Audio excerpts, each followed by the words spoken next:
Sebetulnya bukan PDI-nya yang menurut saya didesak mengeluarkan, Gibran-nya dong yang harus gentle gitu loh.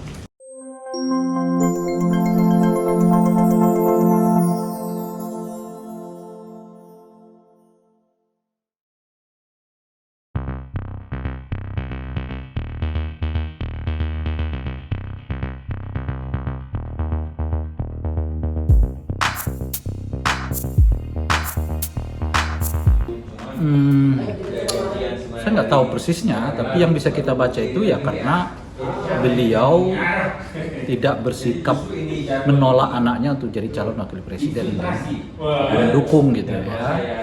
Nah, mungkin ada faktor itu tadi, faktor apa ya, yang mengutamakan anak daripada yang lain kan. Itu yang bisa kita jelaskan gitu. Sebab kalau bukan karena persoalan ini kan nggak perlu seribut ini kan sebenarnya pemilu kita gitu. Jadi kalau Pak Jokowi selalu mengatakan ayo dong tenang, damai, jangan kerasa gerusuk, tapi itu terjadi justru ketika beliau tidak memiliki sikap yang negatif terhadap keinginan untuk mendorong Gibran sebagai calon wakil presiden itu gitu. Kan kalau sekiranya beliau mengatakan belum waktunya lah gitu, seperti beliau sebut itu di bulan Mei seingat saya, Mei apa Juni ya, kan selesai, suasana pilpres kita nggak sehangat seperti sekarang inilah gitu. Tapi sebenarnya ini boleh disebut ya justru ketidakhangatan, ketidaktenangan ini berangkat dari sikap Pak Jokowi juga gitu. Iya, sikap Pak Jokowi itu kalau itu apakah mungkin dari pandangan Bung ini karena mungkin Pak Jokowi udah merasa tidak sesuai lagi dengan nilai-nilai yang ada di PDIP atau dengan Megawati gitu Bung? Justru karena tidak ada pernyataan itu yang mengherankan. Kalau sekiranya beliau berbeda atau Gibran berbeda, segala sesuatu yang untuk berbeda dengan PDI karena sesuatu yang mereka prinsipil, orang masih bisa memahaminya gitu. Jadi harusnya diungkap gitu ya Pak? Iya makanya, apa yang enggak menurut mereka itu. Ketika Ganjar dicalonkan presiden, Pak Jokowi datang, Gibran malah buat video, ya kan? Jadi apa yang membuat mereka keluar? Kecuali karena mereka punya ambisi sendiri gitu loh, di luar keputusan PDI Perjuangan. Makanya bisa dipahami kalau PDI itu tidak mengeluarkan katakanlah semacam pemecatan, gitu. Itu satu. Nah yang kedua, kalau mereka merasa berbeda secara prinsip ya dengan PDI, menurut saya nggak ada alasan bagi mereka untuk tetap di partai itu, keluar aja sekalian. Gitu. Ini kan aneh, mereka tetap di dalam, nggak menyatakan keluar, tapi nggak menyatakan juga ada sesuatu yang prinsip yang membuat mereka tidak ikut ya keputusan PDI gitu ya, dan membuat jalan sendiri gitu loh Pak. Bang, tapi ini kan PDI kita tahu bahwa partai yang lumayan keras dan disiplin ya untuk kader-kadernya. Tapi ini untuk Gibran sendiri bilang pada akhirnya akan dikeluarkan yakin. Cuman nggak sekarang. Sekarang. Itu soal cara aja. Kan ya mereka juga harus berhitung efeknya. Kan kalau ini ruang politik ya. Jadi bukan sekedar hukum. Kalau penegakan hukum itu Anda harus tutup mata, nggak peduli pada apa reaksi publik kan, tapi di politik itu ya harus ada pertimbangkan, tapi akan ke sana, akan pada ujungnya nanti akan dikeluarkan lah dari PDI Perjuangan, cuma nggak dilakukan sekarang. Nah mengingat ya itu tadi ruang politik, semua orang harus berbicara soal itu. Gibran juga kenapa sih dia nggak keluar? Karena dia juga berpikir secara politik, kalau dia keluar kan mungkin negatifnya ke dia gitu, jadi dia juga berhitung itu. Sebetulnya bukan PDI-nya yang menurut saya didesak mengeluarkan, Gibran-nya dong yang harus gentle gitu loh. Itu yang kita diskusikan tadi. Kalau Anda merasa ada yang prinsip nggak ketemu dengan pilihan itu, Anda keluar, itu lebih gentle. Berarti tadi karena ini tahun politik gitu kan ya, ada hitung-hitungannya. Terus kan PDIP juga bilang bahwa ini takutnya nanti ada narasi dizolimi karena iya itu makanya kan saya sebut tadi, pada waktunya akan dikeluarkan, cuma tidak dilakukan sekarang. Jadi ada sedikit diulur atau permainan dulu. Iya, ini kan ruang politik, bukan penegakan hukum. Kalau penegakan hukum Anda tutup muka, nggak peduli ya. Apa kata orang, reaksi orang, karena nggak ada pentingnya bagi diri bagi hukum itu reaksi orang gitu loh. Nah kalau bagi politisi ada penting banget tuh reaksi orang tuh seperti apa gitu loh kira-kira, makanya akan ke sana dugaan saya tapi ya, cuma tidak akan dilakukan sekarang.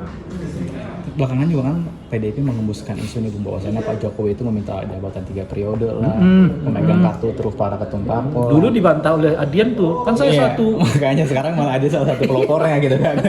Masih lihat video saya sama dia kan di salah satu acara di stasiun televisi swasta.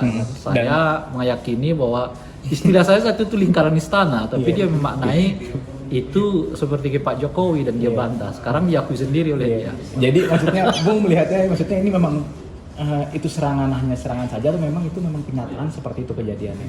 Apanya? Tudingan-tudingannya itu apa benar? Kalau nggak bisa di politik ini nggak bisa kau mengatakan hitam itu sebagai hitam banget, putih sebagai putih banget. Iya. Kita kan hanya melihat dari mereka perbincangkan di mana kan kita nggak tahu. Kecuali ada rekamannya macam-macam.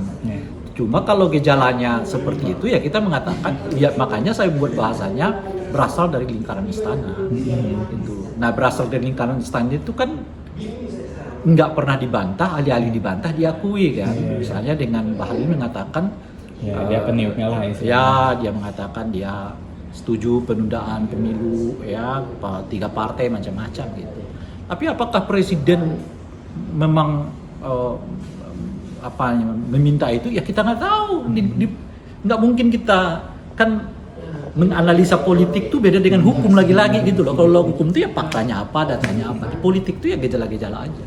Gitu. Tapi kan maksudnya PDIP sampai berani banget gitu menuding kepada Pak Jokowi seperti itu. Berarti apakah memang udah dia meyakini bahwa ya, itu saya tidak tahu apa itu dari presiden, tapi bisa kita pastikan itu berasal dari istana. Ya kan, dan presiden nggak bertindak apa-apa juga terhadap orang-orangnya. Gitu kan, apakah itu presiden setuju? Ya kalau dia nggak bertindak apa-apa ya bisa kemungkinan dia setuju karena itu anak buah dia. Beda kalau itu teman partainya, itu dua hal yang berbeda.